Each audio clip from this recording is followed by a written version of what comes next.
మహాపరిశుద్ధుడు అయిన మా దేవ, కృపగల తండ్రి, దయగలిగిన మా ప్రభువా, నీకు స్తోత్రాలు. నీ వాక్యమును మేము క్రమముగా నేర్చుకుంటూ ఉండగా మీరు మాకు సహాయమును దయచేయండి. మీరు మాకు ఇచ్చిన ప్రతి వాక్యము చాలా ప్రాముఖ్యమైనది అని మేము ఎంచి, తండ్రి, క్రమముగా మేము నేర్చుకుంటూ ఉండగా మీరు మాకు అనేక విషయాలు నేర్పిస్తూ ఉన్నారు. తండ్రి, ఈరోజు కూడా తండ్రి, మీరు మాతో మాట్లాడుతారని ఆశతో నీ వైపు చూస్తూ ఉండగా నీ వాక్యములో నుండి మాతో మాట్లాడండి. అనేక విషయాలు మాకు తెలియచేయండి. తండ్రి, ఇదిగో ప్రభువా, వినగలిగే చెవులను, గ్రహించగలిగే హృదయాన్ని మాకిచ్చి మాతో సూటిగా మాట్లాడమని, నీ వాక్యములో ఉన్నటువంటి మర్మములను మాకు తెలియచేయమని యేసు క్రీస్తు మహాపరిశుద్ధ నామమున అడిగి వేడుకుని ప్రార్థన చేస్తున్నాం పరమ తండ్రి. ఆమేన్. యేసుక్రీస్తు ప్రభుల వారి యొక్క దివ్యనామములో మీ అందరికీ నా శుభాభివందనములు తెలియచేస్తూ ఉన్నాను. ఇక్కడ మనం చూస్తూ ఉన్నాం, ప్రభువారు పేతురు గారి ఇంటికి వెళ్ళారని వాక్యం చెప్తూ, అక్కడ పేతురు గారి యొక్క అత్తగారు జ్వరంతో బాధపడుతూ ఉన్నారు. జ్వరం అంటే చాలా చిన్న రోగం అని తీసుకోవడానికి లేదండి. ఎందుకంటే మా ఊర్లో మేము చదువుకుంటున్నటువంటి కాలంలో మా సీనియర్ ఒక అబ్బాయి జ్వరంతో బాధపడుతూ ఉన్నాడని చెప్పి స్కూలు సెలవు పెట్టి ఇంటికాడ పెట్టారు అబ్బాయిని. కరెక్ట్‌గా 1½ డేస్‌లోనే అతను చనిపోయాడు. జ్వరంతో చనిపోవడం ఏంటి అంటే, అది డెంగ్యూ ఫీవర్ అట. డెంగ్యూ ఫీవర్‌కి సెల్స్ అన్నీ పడిపోతా ఉంటాయి. ఈ సెల్స్, రక్త కణాలు చాలా ఫాస్ట్‌గా, వేగంగా పడిపోతాయి. అలా పడిపోయి వైద్యుల దగ్గరికి వెళ్ళే లోపులోనే ప్రమాదం జరిగిపోయింది. అలా ఒక్కొక్కసారి ఈ జ్వరం కూడా ప్రాణాంతకమైనటువంటి పరిస్థితులను కూడా తీసుకొనొస్తుంది. ఇక్కడ ఆమె ఎటువంటి పరిస్థితుల్లో ఉందో మనం వివరంగా తెలీదు గానీ, స్పష్టంగా ఏమని చెప్పారంటే, ఆమె జ్వరముతో బాధపడుతుంది అన్న మాటనైతే స్పష్టంగా చెప్పారు. జ్వరంతో బాధపడుతూ ఉన్నప్పుడు ప్రభువారు ఆమెను చూశారు, ఆమెను స్వస్థపరిచారు, బాగు చేశారు. ఆ జ్వరం నుంచి ఆమె విడిపించబడింది అని వాక్యం చెప్తుంది. ఇక్కడ శరీర బలహీనతలు విశ్వాసులకు వస్తాయా అంటే వస్తాయి. శరీరమును కలిగి ఉన్న ప్రతి ఒక్కరికి శరీర బలహీనతలు వస్తాయి. మందులు వాడాలా అంటే ఖచ్చితంగా మందులు వాడాలి. ఎందుకంటే వైద్యపరమైన జ్ఞానమును కూడా దేవుడే ఇచ్చాడు కాబట్టి మందులు వాడాలి. వైద్య పరిస్థితులు, అవకాశాలు లేక పూర్వం మనుషులు చనిపోతూ ఉండేవారు. ఇప్పుడు ఏదన్నా రోగం వస్తే, మనకి బలహీనత వస్తే మనం హాస్పిటల్‌కి వెళ్తున్నాం. టెస్టులు రాస్తున్నారు మనకి. ఆ టెస్టులు చేయించుకుంటున్నాం. వైద్యులు ఏం బలహీనతో చెప్పేస్తున్నారు. ఏ కండిషన్‌లో ఉందో, ఏ స్టేజ్‌లో ఉందో చెప్పేస్తున్నారు. ఎన్ని రోజులు వాడితే తగ్గుతుందో చెప్పేస్తున్నారు. ఎంత సమయం పడుతుందో చెప్పేస్తున్నారు కదా! ఇంత విసులుబాటు ఈరోజు మనకుంది. పూర్వం ఏదన్నా బలహీనత వస్తే ఏదో వారికి తెలిసిన మందు నీటిలో కలుపునో, నోట్లో వేసుకుని నవ్విలో మింగి ఊరుకునేవారు. కడుపులో నొప్పి అనుకునేవారు. కొంతమంది ఆ నొప్పితోనే చనిపోతూ ఉండేవారు. అసలు ఆ బలహీనత ఏంటో తెలీదు. ఈ హార్ట్ అటాక్ అనే సమస్యలు ఈనాడు చాలా చూస్తున్నాం. ఇదివరకు కూడా హార్ట్ అటాక్‌లు లేవా? ఉన్నాయి. కానీ తెలిసేది కాదు. ఎందుకో చనిపోయాడాయన అనుకునేవారు. అక్కడితోటి అయిపోయేది. ఇప్పుడు హాస్పిటల్‌కి వెళ్తున్నాం. ఆ ప్రమాదాన్ని మనం తప్పించుకుంటున్నాం. కాబట్టి వైద్యాన్ని మనం నిర్లక్ష్యం చేయడానికి వీల్లేదు. కొంతమంది, అందరూ గాదు, కొంతమంది ఏం జేస్తారంటే, దేవుని మీద ఆధారపడి మీరుండాలి. మందులు వాడకూడదు. మందులు వాడితే దేవుని మీద ఆధారపడినట్లు ఎలా అవుతుంది అని ఈ విషయాన్ని తప్పుగా అర్థం చేసుకుంటారు. దేవుడు స్వస్థపరుస్తాడు. కానీ దానికి తగినటువంటి జాగ్రత్తలు తీసుకోవడం కూడా మన వంతు మనకుంది. వైద్యంలో మనం ముందుకు వెళ్ళినా దేవుడు చేసే కార్యం లేకపోతే ఆ మందులు మన మీద సరిగ్గా పనిచేయవు. దేవుడు ఆ వైద్యులకు ఇవ్వాల్సిన తెలివితేటలు, ఆ సమయానికి రావాల్సిన ఆలోచన దేవుడిచ్చి సరైనటువంటి వైద్యాన్ని ఇచ్చి బాగు చేస్తూ ఉంటాడు. కాబట్టి దేవుడు చేస్తాడులే అని ఈ విధంగా మనం ముందుకు వెళ్ళడం మంచిది కాదు. ఇప్పుడు మనం దేవుడు చెప్పాడు కదా! వాగ్దానం చేశాడు కదా! నీ మార్గములలో నీ రాకపోకలయందు నేను నీకు తోడై ఉంటాను అని అన్నాడు అని మనం రోడ్డుకి అడ్డంగా నిలవబడదామా? అదేమవుతుంది? దేవుణ్ణి పరీక్షించడం అవుతుంది. మూర్ఖత్వం కూడా అవుతుంది కదండి! అలా దేవుని పిల్లలు చేయకూడదు. కాబట్టి మనకు దేవుడిచ్చిన అవకాశాలన్నిటినీ మనం ఉపయోగించుకొని, అవి కూడా దేవుడే ఇచ్చాడు అనే విషయాన్ని గ్రహించి మనం ముందుకు వెళ్ళాలి. ఇక్కడ ఆమె జ్వరముతో బాధపడుతూ ఉన్నప్పుడు, ఈ సందర్భంలో అయితే ఎటువంటి వైద్యపరమైన చికిత్సలు ప్రభు చేయలేదు గానీ, అటువంటి పరిస్థితులేమీ లేవు గానీ, కొన్ని చోట్ల ఉన్నాయి. మట్టిని పుయ్యండని ఈ విధంగా చెప్పిన కొన్ని సందర్భాలున్నాయి. కానీ ఇక్కడైతే ఆ విధానం లేదు. ప్రభువారు ఆయన నోటి మాటతోనే ఆమెని స్వస్థపరిచారని వాక్యం చెప్తుంది. ఇక్కడ మరొక విషయం ఏమిటంటే 14వ వచనాన్ని మీరు చూస్తే అక్కడ ఆయన యేసు పేతురు ఇంటిలో ప్రవేశించి అనే మాట దగ్గర మనం ఆగాలి. అత్తను చూసిన విషయం పక్కన పెడదాం. బలహీనతతో ఉన్న అత్తగారిని ప్రభు చూడడం, ఆమె బలహీనతను తెలుసుకోవడం పక్కన పెడదాం. ముందు పేతురు గారి యొక్క ఇంటిలోనికి ప్రభువారు వెళ్ళారు. అంటే ప్రభువారు ఎక్కడకు రావాలని ఆశపడుతున్నారు అంటే, మన ఇంటిలోనికి రావాలని ప్రభు ఆశపడుతున్నారు. ఆయన ఒక మందిరానికి పరిమితమైనటువంటి దేవుడు మాత్రమే కాదు. ఆయన మన ఇంటిలోనూ మనతో కూడా ఉంటాడు. మనం బయట ఉన్నప్పుడు మనతో కూడా ఉంటాడు. చాలామంది ఏమనుకుంటారంటే, మందిరంలో మాత్రమే మనం స్ట్రిక్ట్‌గా ఉంటే సరిపోతుంది. మనం బయటకి వెళ్ళిన తర్వాత మన ఇష్టం వచ్చినట్లు జీవిందాం అనేటటువంటి పద్ధతి కొంతమందిలో కనబడుతుంది. మనం బయటికి వెళ్ళిన తర్వాత ఇష్టం వచ్చినట్టు బిహేవ్ చేయడానికి లేదండి. దేవుడేమని చెప్తున్నాడంటే, నేనెల్లప్పుడూ నేను నీకు తోడై ఉన్నాను. అంటే దాని అర్థం ఏమిటి? ఎప్పుడూ ప్రభువు మన కూడానే ఉంటాడు. ఇంకా దేవుని వాక్యం లోతుల్లోకి మనం వెళితే, ఆయన ఎక్కడ నివసిస్తున్నాడని వాక్యం చెప్తుందంటే, మనలోనే ఆయన నివాసం ఉంటూ ఉన్నాడు. ఈ శరీరము ఆయనకు నివాస స్థలముగా ఉంది. కాబట్టి ఈ శరీరాన్ని మీరు అపవిత్రపరుచుకొనకండి అని ప్రభువారు చెప్పారు. ఈ రోజుల్లో మనం చూస్తే కొంతమంది బోధకులు కూడా ఏ విధంగా మారిపోయారు అంటే, మేము మీ ఇంటిలోనికి రాము అనేటటువంటి పరిస్థితుల్లోనికి క్రైస్తవ బోధకులు కూడా కొంతమంది తయారైపోయారు. లేదు, మరికొందరు ఎలా ఉన్నారంటే, వస్తాం కానీ మీరు మాకింత సొమ్ము చెల్లించాలి, అంత ఇస్తేనే వస్తాను అని రూల్ పెట్టినటువంటి కొంతమంది కూడా ఉన్నారు, లేకపోలేదు. ఇప్పుడు మనం డబ్బు తీసుకుని ఇంటిలోనికి వెళ్దామా? లేకపోతే దేవుని ప్రేమతో ఇంటిలోనికి వెళ్దామా? ఎలా వెళ్ళాలి? ఒకరింటికి ఒకరు కదండి! ప్రభువారు ఎలా వెళ్ళారు పేతురింటికి అంటే, ప్రేమతో ఆ ఇంటికి వెళ్ళారు. మనం ఎక్కడికి వెళ్ళినా ఎలా వెళ్ళాలి అంటే, ప్రేమతో వెళ్ళాలి. ప్రభువు మన ఇంటిలోనికి రావడానికి ఇష్టపడుతున్నాడు. వాక్యంలో ఒక మాట ఉంటుంది. ప్రకటన గ్రంథంలో 3వ అధ్యాయము 20వ వచనంలో ఆ భాగం చెప్తుంది చూడండి. ప్రకటన గ్రంథము 3వ అధ్యాయము 20వ వచనం. మైక్లో చదవండి.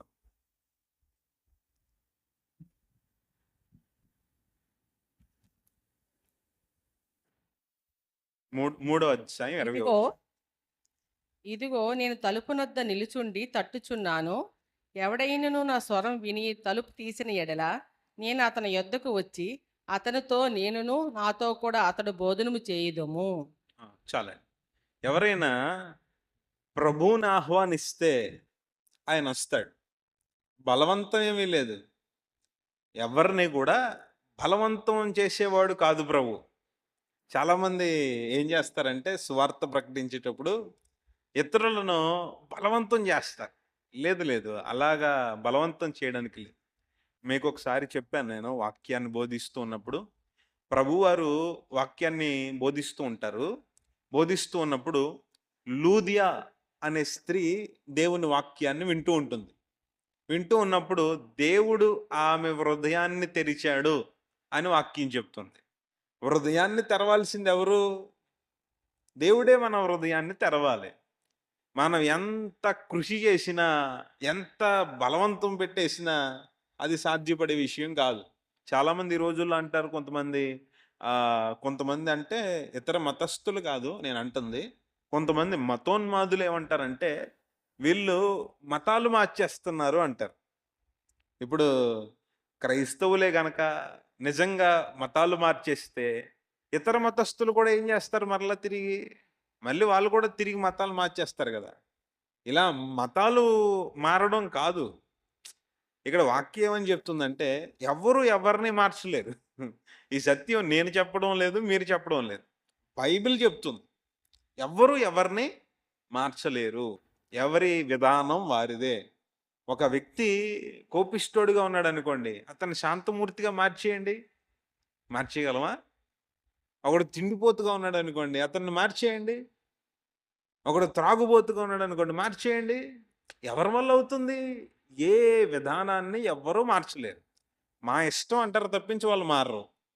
కానీ ఒక వ్యక్తి ప్రభువుని అంగీకరించాడు.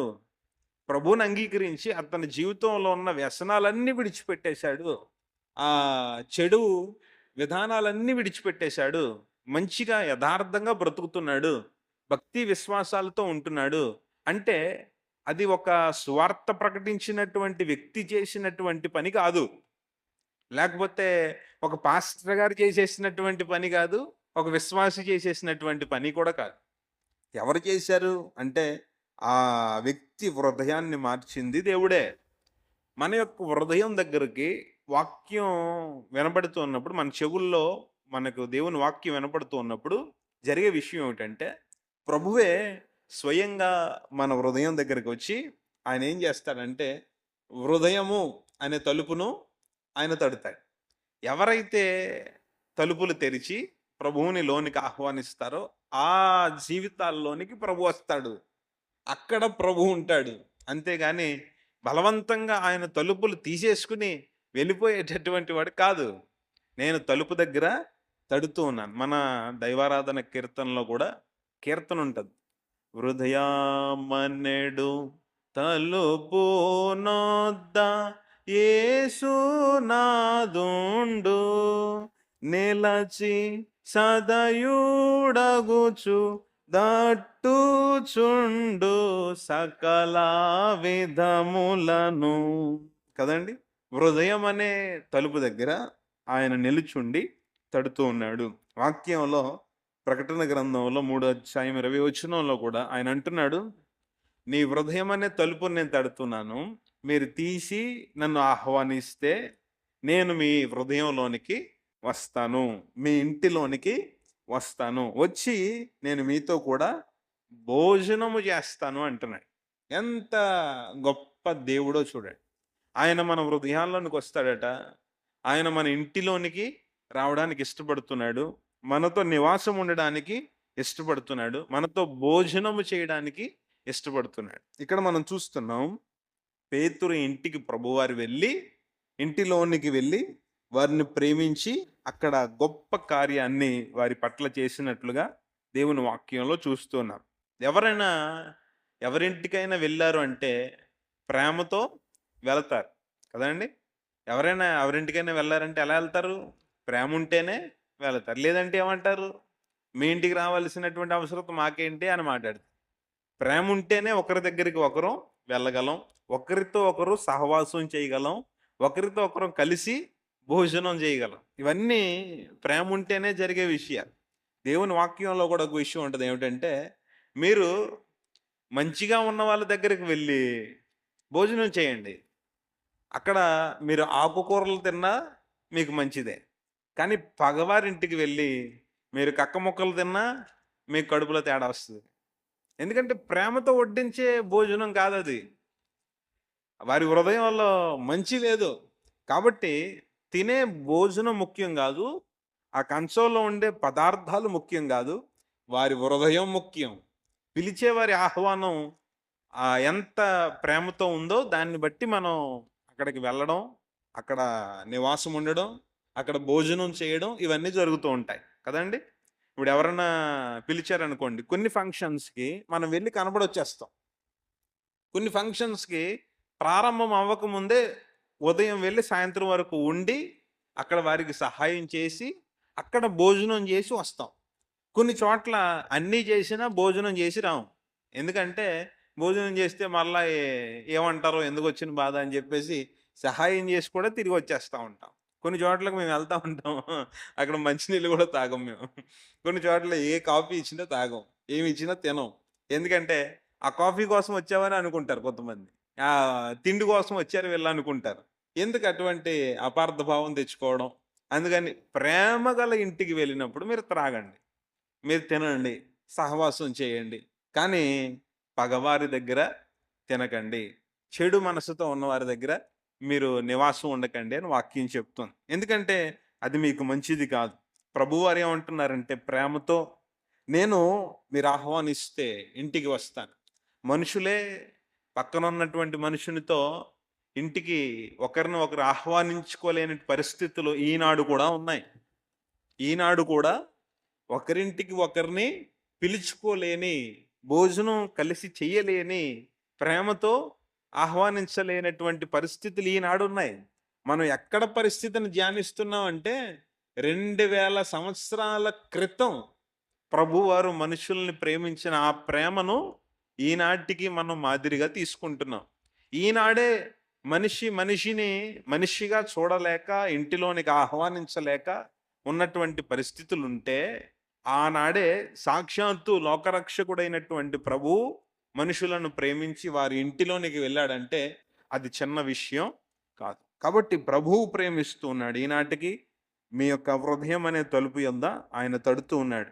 కాబట్టి ప్రభువును మన హృదయములోనికి ఆహ్వానించాలి. ఇంటిలోనికి ఆహ్వానించాలి. కుటుంబములోనికి ఆహ్వానించాలి. ఆయనతో సహవాసం చేయాలి.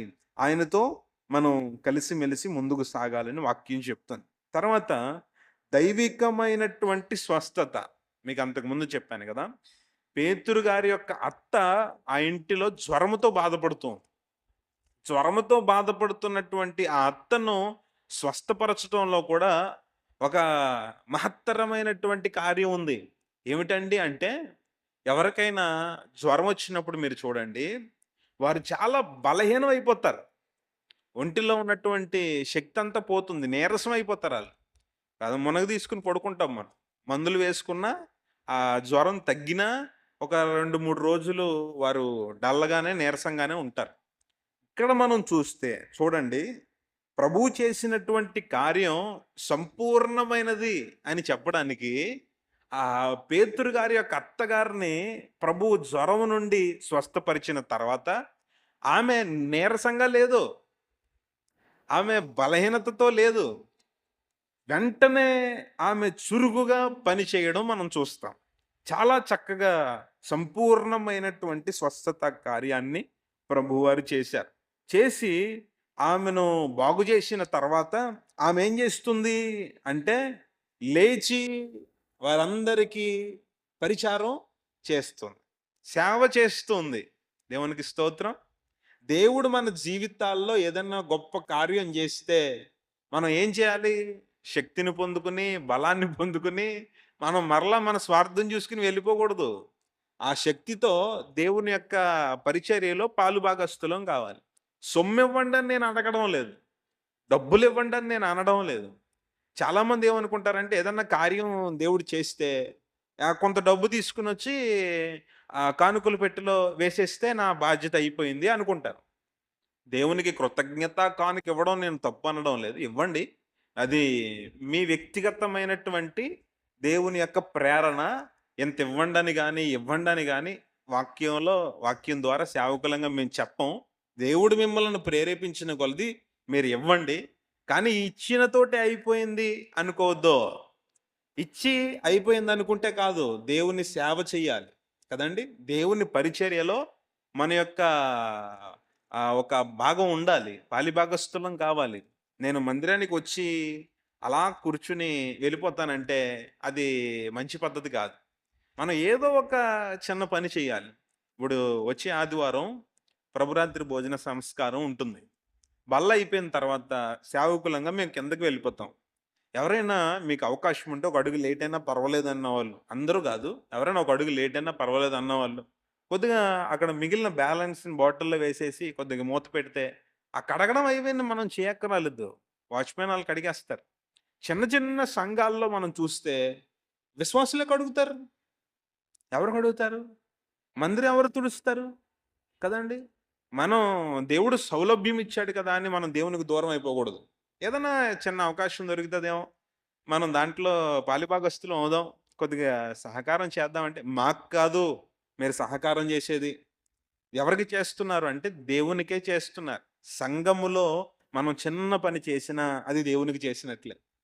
కదండీ! ఇతరులకు పేదవాళ్ళకేమన్నా సహాయం చేస్తేనే ప్రభు ఏమంటాడంటే, మీరు నాకిచ్చినట్టే అన్న ప్రభువుకి మందిరంలో మీరు సేవలో పాలిభాగస్తులైతే ఆయన ఇంకెంత మీకు మేలు చేస్తాడో ఒకసారి ఆలోచన చేయండి.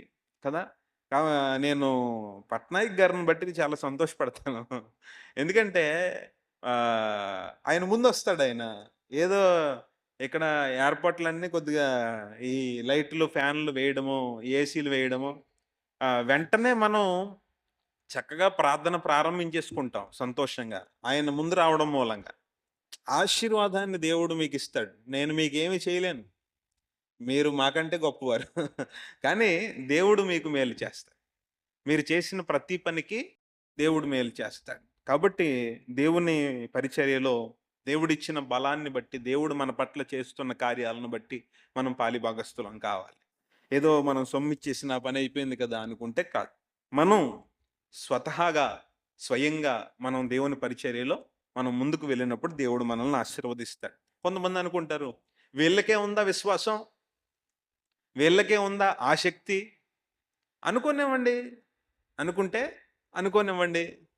కానీ దేవుడు ఆ మాటలన్నీ చూడడు. సేవ మాత్రమే ఆయన చూస్తాడు. ఇక్కడ చూస్తే వెంటనే సంపూర్ణమైనటువంటి స్వస్థతను పొందుకున్నటువంటి ఆ స్త్రీ పరిచారం చేయడం ప్రారంభించింది. కాబట్టి మనకు మాదిరిగా ఆ స్త్రీ ఉంది. ఆమెను చూసి మనం నేర్చుకోవాలి.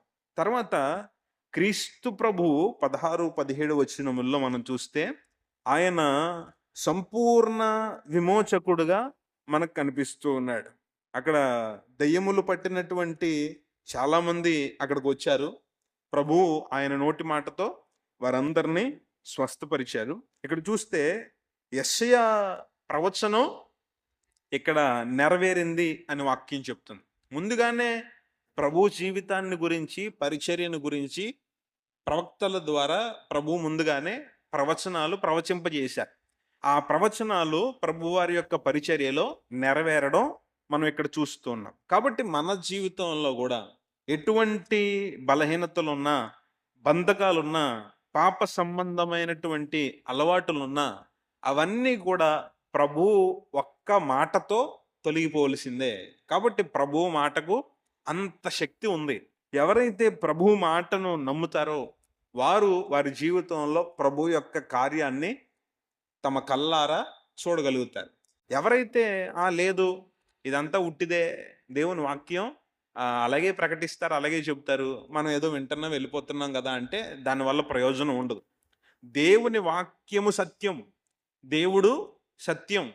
ఆయన ఉన్నవాడు, అనువాడు. ఆయన మాట్లాడుతున్నటువంటి మాటను మనం విశ్వసిస్తే ఆ ప్రకారం తూచా తప్పకుండా మీ జీవితంలో నెరవేరుతుంది. ఇది నా మాట కాదు, దేవుని యొక్క మాట. ఎవరైతే ప్రభువు మాటను పూర్ణ హృదయముతో విశ్వసిస్తారో వారి జీవితంలో దేవుడు ఖచ్చితంగా కార్యం చేస్తాడు. నేను చాలామందికి చెప్తూ ఉంటాను. నాకు కొంతమంది ప్రేమతో నాకు సహాయం చేస్తూ ఉంటారు ఏదన్నా ఆపదొచ్చినప్పుడు. నేను వాళ్ళకి చెప్తా ఉంటాను, నేనేం తిరిగి చేయగలిగిన వాడిని కాదు. నేను చాలా చిన్నవాడిని. నా పరిస్థితులు చాలా చిన్నవి. మీరు చాలా గొప్పవాళ్ళు. కానీ నేను తిరిగి ఏం చేయకపోయినా దేవుని సేవకునిగా మీరు నన్ను ప్రేమించారంటే దేవుడు ఖచ్చితంగా మీకు మరలా తిరిగి మేలు చేస్తాడు. నేను చేయగలిగింది ఒకే ఒక్క పని ఏమిటంటే ఆయన పాదాల చెంత మీ పేరు పెట్టి నిత్యం ప్రార్థన చేయడమే. కాబట్టి మీరు చేసిన ఏ సహాయాన్ని ఇక్కడ ఉన్నటువంటి ప్రతి ఒక్కరూ నాకు సహాయం చేసిన వాళ్ళే. మీ అందరి కోసం నేను ప్రభు పాదాల చెంత ప్రార్థన చేస్తూ ఉంటాను. అంతకంటే నేను చేయగలిగినటువంటి పరిస్థితి నాకు లేదు. అటువంటి అవకాశాన్ని ఎప్పుడన్నా ప్రభువు ఇస్తే ఖచ్చితంగా నేనేమన్నా మీకు చేయగలిగితే సు ఖచ్చితంగా నేను మీకోసం చేస్తాను గానీ, ఆ అవకాశం లేదు. మీరు మాకంటే మంచిగానే దేవుడు మిమ్మల్ని ఆశీర్వదించాడు. మీ ప్రేమను మేము పొందుకున్నాం గాబట్టి, సేవకులంగా, ఆయన ప్రతినిధులంగా మా పెద్దలు మాకు చెప్పిన విధానం ఏమిటి అంటే, దైవజనులు అయ్యగారు చెప్పిన విధానం ఏమిటంటే, నిత్యము సంఘం కోసం మీరు ప్రార్థన చేయాలని చెప్పారు గాబట్టి, ఆయన పాదాల చెంత నేను ప్రార్థన చేసుకున్న ప్రతిసారి సంఘములో ఉన్న ప్రతి ఒక్కరి కొరకు నేను ప్రత్యేకంగా ప్రార్థన చేసుకుంటాను. అదే మేము మీకు చేస్తున్నటువంటి గొప్ప మేలు. మీకోసం మొర్రపెట్టడమే, మీ మేలు కోరుకోవడమే మేము చేయగలిగింది. కాబట్టి ఆయన పాదముల చెంత మీ యొక్క పేర్లన్నీ కూడా మేము జ్ఞాపకం చేస్తూ ఉంటాం. ఇక్కడ మనం చూస్తూ ఉన్నాం. ప్రభువు మనలను ప్రేమిస్తూ ఉన్నాడు. మన ఇంటిలోనికి రావడానికి ఇష్టపడుతున్నాడు. మనతో సహవాసం చేయడానికి ఇష్టపడుతున్నాడు. మనతో కలిసి ఉండడానికి ఇష్టపడుతున్నాడు అని దేవుని వాక్యం చెప్తుంది. కాబట్టి ప్రభువుని ఆహ్వానించండి. మీ హృదయాలను తెరవండి. దేవుని వాక్యం ఒట్టిది అనుకోవద్దు. దేవుని వాక్యం స్థిరమైనది, బలమైనది. ఆ వాక్యము మీ జీవితంలో ఖచ్చితంగా నెరవేరుతుంది. విశ్వసించండి. ఆ ప్రకారం మీకు ఖచ్చితంగా జరుగుతుంది. కాబట్టి పేతురు అత్తవలే మనం పరిచర్యలో కూడా పాలిభాగస్థులమవుదాం. ప్రభువుని మనం ఆహ్వానించుకుందాం. మన జీవితంలో, మన కుటుంబంలో ఎల్లప్పుడూ ప్రభువుతో సహవాసం చేసి ఆయన యొక్క ఆశీర్వాదాన్ని మనం మన కల్లారా మన జీవితంలో వ్యక్తిగతంగా అనుభవిద్దాం. అట్టి ఆశీర్వాదాన్ని దేవుడు మనందరికీ దయచేయునుగాక. గట్టిగా చెప్దాం ఆమేన్.